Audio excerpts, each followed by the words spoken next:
Hey everyone, thank you for clicking on this video. This video is going to be a little different in the sense that there's not a lot of farming in this video, but there is over in Europe. We're just not doing the farming. This is my family vacation over in Europe. I'll talk about it a little bit more kind of later in the video, but long story short, this was basically a trip of all my extended family on my grandma's mom's side. We went to go visit our heritage and lineage, so I hope you enjoy. We're going to start with a diving duck that was really cool in Lucerne, Switzerland, in water that was the clearest water I've ever seen. Then we'll move into some road construction that I just for some reason found very fascinating, and then we'll move on to Mount Pilatus and going up the world's steepest gondola. Oh, there he goes. Look at that. He found something. Oh, yeah. Oh, big piece. What'd you find in that moss?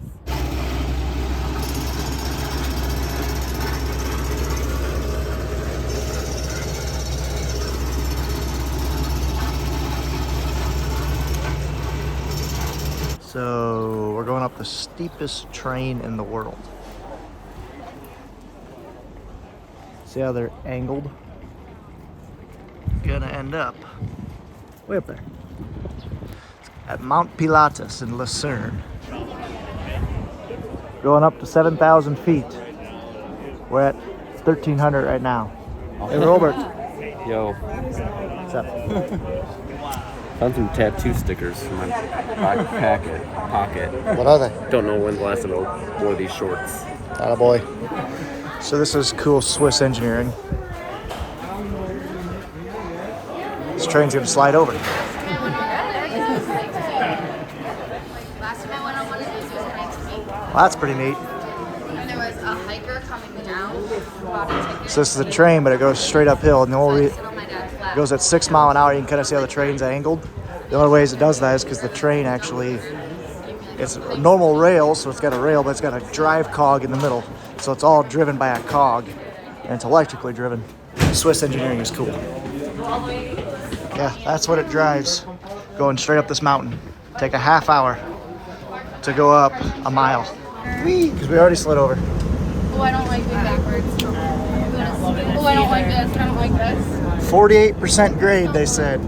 This will be fun. Wheat fields. Steepest gondola in the world. 1886, 87 and 1888.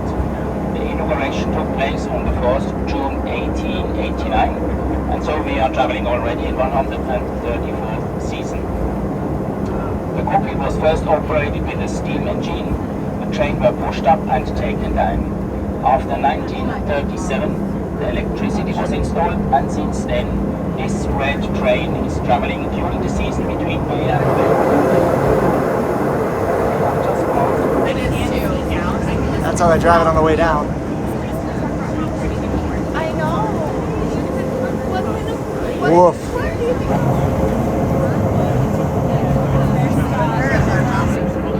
Wow. Oh, thanks, Tristan. Wow. Dang. I love engineering, and that's an engineering marvel right there. That is cool. We're up at the clouds. How do you build that? Yeah, look at that house. That's crazy. Who builds a house way up here? That's what I was giving right now. That's right. Yeah. Where are the cows, bud man? Over here. Stand up, you can see him. Give it like 10 seconds. You're gonna, or give it a while. Oh, I see them. Right there. These cows actually have cowbells on. What?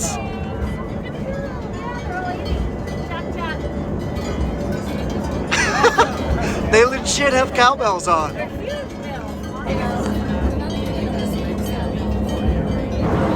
Yeah, this is pretty neat.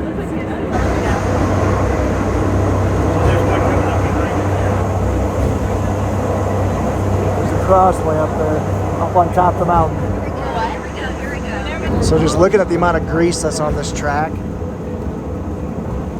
I'm guessing that each train has a grease tank and it just drips grease down right before the cog wheels that drive it. So that track, I thought they were gears driving like this. The gears are actually driving like this. You can literally feel the clouds.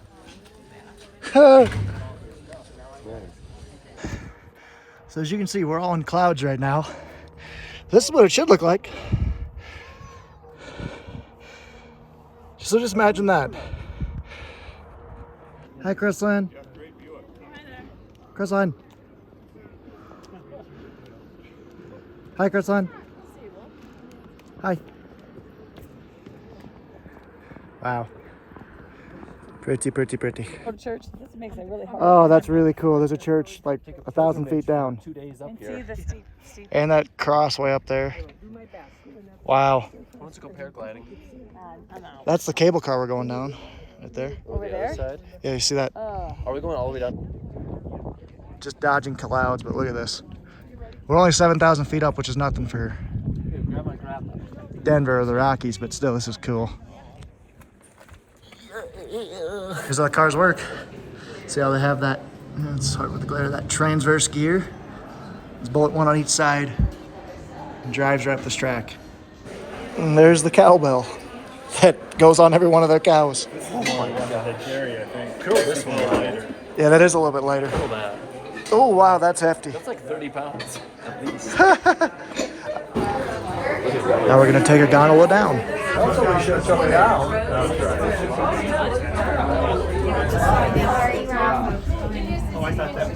So I'm going to talk a little bit more about the trip of why we were going on. So on my grandma's mom's side, that is basically her ancestors. She was a Kilburg, and we actually had some of our family members link up with some of our ancestors over in Germany and kind of basically, you know, one part immigrated to the U.S., one part stayed over there. But we actually were able to trace our lineage back to the 1400s, even before, no, way before that. And so we basically modeled this trip around seeing some sites in Switzerland, France, Germany, and Luxembourg, but also seeing some of the old ancestors. There's a castle that I believe that our ancestors once owned. There's a town named after, you know, the Kilburgs. You know, there's actually a Kilburg or a Kelburg, Germany.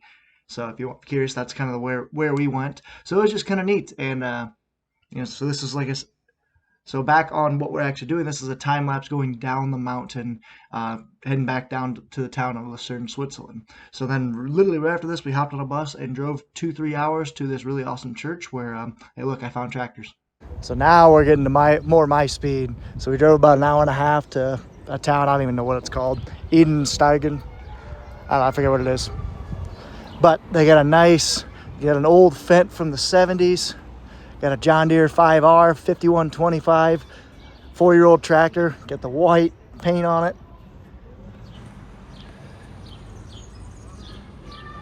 Cool.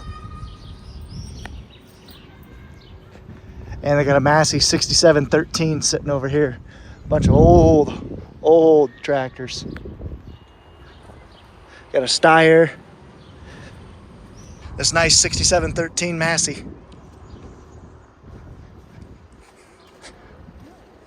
Cool. Tractor's leaving.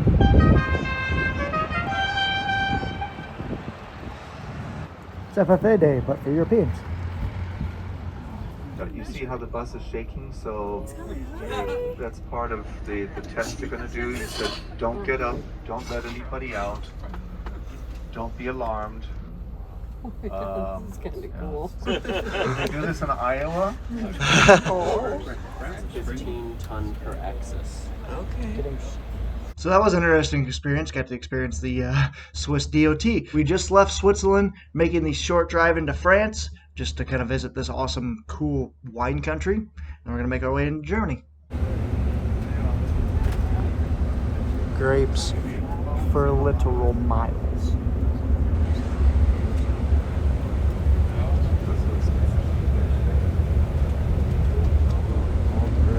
Even up on the hills.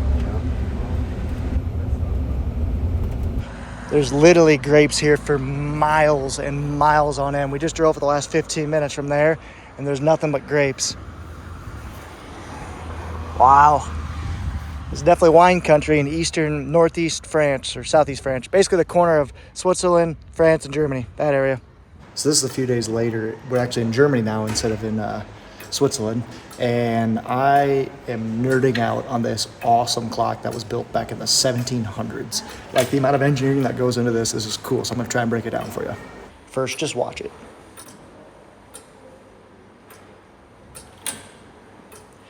So it trips every 30 seconds. I spent about 10 minutes trying to figure this thing out. So it all starts with that counterweight up there. That is providing potential energy. Basically, imagine this with the weight being up there and how it's on that pulley, there's always force pulling this way. So it's providing essentially a torsion spring.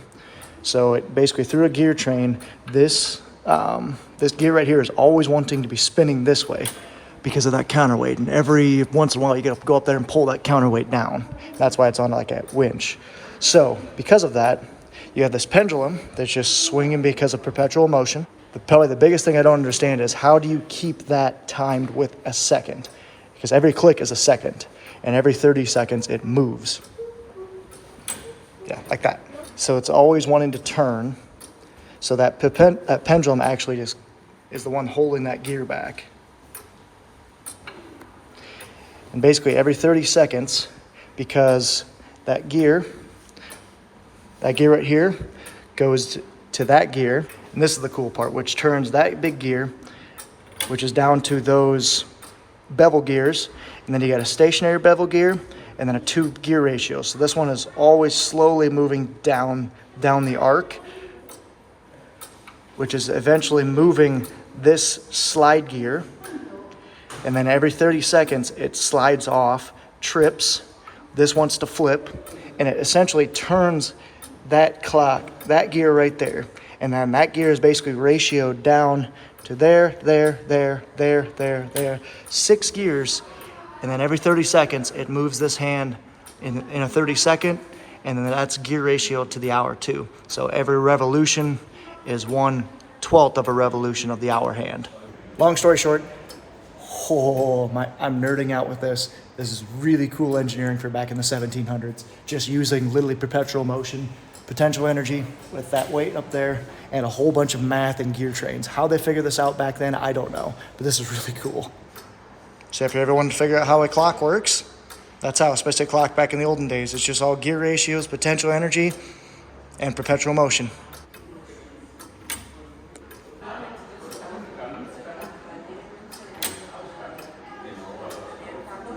And I guess I didn't even talk about the flipping, but the flipping actually turns the gears, so 180 degrees, and that's what actually drives it. And how it turns it is basically you got these 2 flaps. Every time it just wants to kind of go back to rest, it has its own potential energy, flips it to the other side, and just holds it there.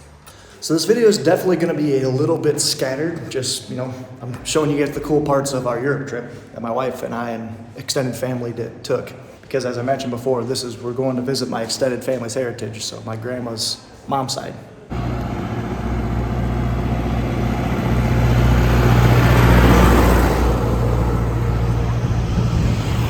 Now over in southwest Germany, where you guys get to see some Scottish Highlanders that are outside our hotel every evening.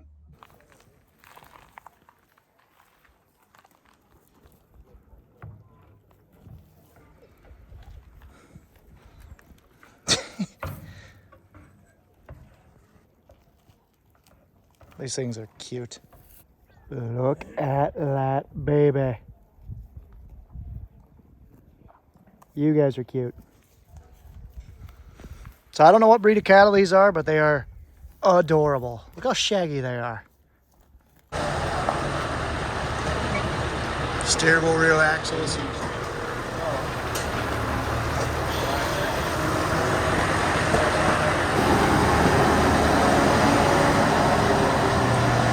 Wide loop going up there for some reason. And not even 2 minutes later, here comes a vineyard tractor.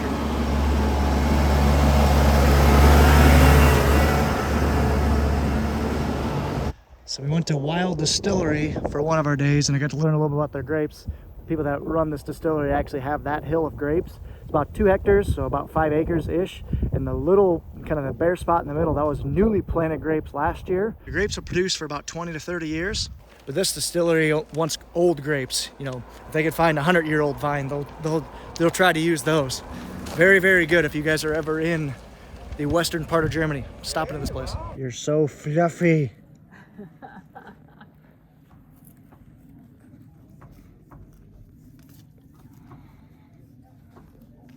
Last time we'll get to see these guys. You must really be itchy. That's all you've been doing for the last, 30 minutes. I guess he needs a bath. He's got all that mane to keep care of. And the bull down there is shaking the tree for apples. It really wants, it's thinking about coming. Really stubborn. He is obviously German. It's a stubborn cow. Oh. Stubborn cow. Ron, what do I do if he actually comes? You just let him get the grass. Yeah. What if I'm scared? So a few days later, we're actually in Western Germany, kind of near the German-Luxembourg border, near the town of Bernkastel. And this is my extended family's winery. Just look at this. Look at all their farm. Look how they pick grapes. Like it's, for one, it's like straight on rocks. This is like straight uphill, like 45-degree slopes on rocks. They say that you want the grapes on this type of stuff because when it's really rocky, the roots have to go down sometimes 10, 15 feet, and it really gets good flavor in the vineyards and the vines, I should say. But yeah, pardon my hair. Pretty sweet. That's one of the family vineyards or wineries. And here is my ancestor's tractor. It's a vineyard tractor, a Fendt 250V. That's pretty neat. And this is their sprayer.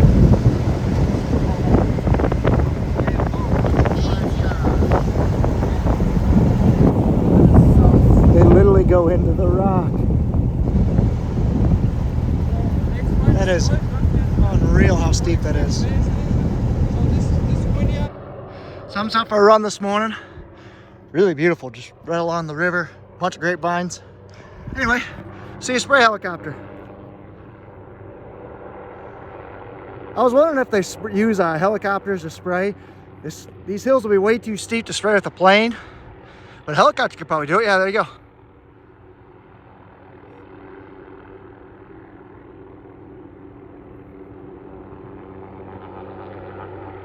Just like back home. The terrain is too steep for regular equipment. A helicopter can do a lot more. Kind of cool. It's my last full day in Germany. Sorry I had like a cobbled together video. I really just wasn't planning on videoing it all, and then I had my cell phone with me, saw some cool stuff like that.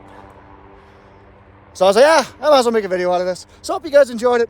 I'll probably won't close it out here because who knows what I'll see today and tomorrow, but I'm flying home tomorrow. Today is Friday the 14th, I believe. It is 8:30 in the morning, which is actually 1:30. I don't know where that last part cut off, my phone cut off, but he's covering a lot of ground. You know, it takes them 2-3 hours to do every single check for spraying. A helicopter can do that in like 30 seconds. We'll see what we see, but hope you guys enjoyed the randomness so far of Germany, Luxembourg, Switzerland, and France. It's been a fun trip with my family.